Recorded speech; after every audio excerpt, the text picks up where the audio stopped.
Hi friends, ನಮಸ್ತೆ ಎಲ್ರಿಗೂ. ನಾನು ನಿಮ್ಮ ಪ್ರೀತಿಯ ರೂಪ. ಬನ್ನಿ ಫ್ರೆಂಡ್ಸ್, ಇವತ್ತಿನ ವಿಡಿಯೋದಲ್ಲಿ ನಾನು ಅಜ್ಜಿ ಕೈಯಿಂದ ನಾನು ರೊಟ್ಟಿ ಮಾಡಿಸ್ಕೊಂಡು ತಿನ್ನಬೇಕು ಅಂತ ತುಂಬ ಆಸೆ ಇತ್ತು. ಬಟ್ ಮಾಡಿಸ್ಕೊಳ್ಳಿಕ್ಕೆ ಅಜ್ಜಿ ಸಿಕ್ಕಿರಲಿಲ್ಲ. ಸೊ ಅಜ್ಜಿ ಇವಾಗ ಊರಿಂದ ಬಂದ ತಕ್ಷಣವೇ ನಾನು ಕೇಳಿದ್ದು, ರೊಟ್ಟಿ ಮಾಡಿಕೊಡಿ, ನಿಮ್ಮ ಕೈಯಿಂದ ನಾನು ರೊಟ್ಟಿ ತಿನ್ನಬೇಕು ಅಂತ ಆಸೆ ಆಗಿದೆ ಅಂತ.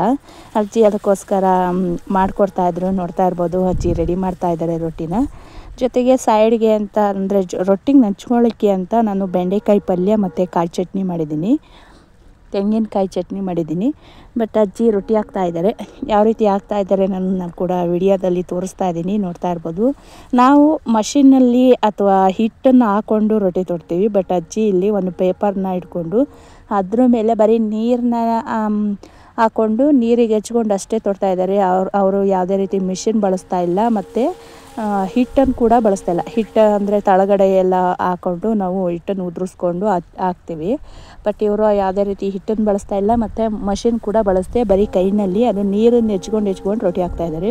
ಹಾಗೆ ಅವ್ರು ಹಾಕಿರೋಂಥ ರೊಟ್ಟಿ ಎಷ್ಟು ಸಾಫ್ಟಾಗಿ ಬರ್ತಾಯಿದ್ದಾವೆ ಅಂದರೆ, ನಾವು ಕೂಡ ರೊಟ್ಟಿ ಹಾಕ್ತೇವೆ. ಬಟ್ ಮಷಿನ್ನಲ್ಲೇ ಆಗಲಿ ಅಥವಾ ಹಿಟ್ಟನ್ನು ಉದುರಿಸ್ಕೊಂಡು ಹಾಕೋದಾಗಲಿ ಸ್ವಲ್ಪ ಒರಟು ಅಂದರೆ ಬಿಸಿ ಇದ್ದಾಗ ಪರವಾಗಿಲ್ಲ, ಬಟ್ ಹಾರಿದ ಮೇಲೆ ಒರಟು ಆಗ್ತವೆ.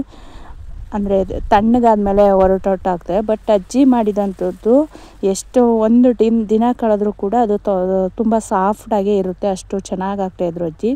ಅದನ್ನು ಕೂಡ ವಿಡಿಯೋದಲ್ಲಿ ತೋರಿಸೋಣ ಅಂತ ತೋರಿಸ್ತಾ ಇದ್ದೆ. ನೋಡ್ತಾ ಇರ್ಬೋದು, ಅದಕ್ಕೆ ಕಾಂಬಿನೇಷನ್ ಆಗಿ ನಾನು ಬೆಂಡೆಕಾಯಿ ಪಲ್ಯ ಮಾಡಿದ್ದೀನಿ.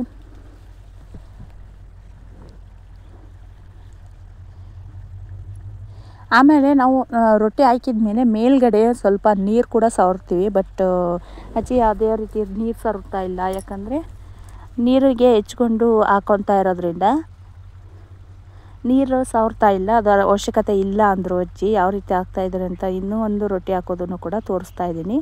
ಅವ್ರು ಯಾವುದೇ ರೀತಿ ನೀರು ಬಳಸ್ತೇನೆ ಹಾಕ್ತಾಯಿದ್ದಾರೆ.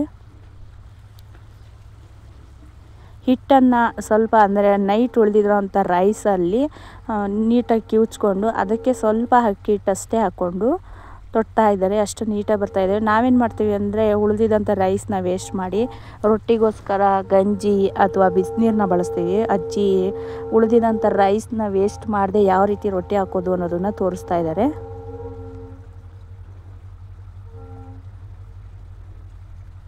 ಕೈನಲ್ಲೇ ಅಷ್ಟು ಅಗಲ ಬರೋ ಥರ ತೊಟ್ಕೊಂಡ್ರು. ಉಳಿದಿದ್ದನ್ನು ಸ್ವಲ್ಪ ಅಗಲನ ಪೇಪರ್ ಮೇಲೆ ಇಟ್ಕೊಂಡು ತೊಡ್ಕೊತಾ ಇದ್ದಾರೆ.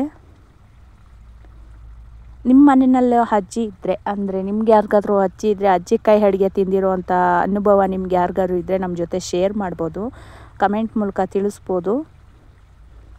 ಅಜ್ಜಿ ಕೈ ರುಚಿ ಹೇಗಿರುತ್ತೆ ಅನ್ನೋದನ್ನು ನಾವು ತಿಂದವ್ರಿಗೆ ಗೊತ್ತಿರುತ್ತೆ, ಅದರ ಬೆಲೆ ಏನು, ಅವರ ಪ್ರೀತಿ ಏನು ಅನ್ನೋದನ್ನು ಅವರು ಮಾಡೋವಂಥ ತಿಂಡಿಗಳಲ್ಲಾಗಲಿ ಅಡುಗೆನಲ್ಲಾಗ್ಬೋದು ಅವರ ಪ್ರೀತಿ ಅದರಲ್ಲಿ ಕಾಣಿಸುತ್ತೆ ಅಂತ ಹೇಳ್ತಾರೆ.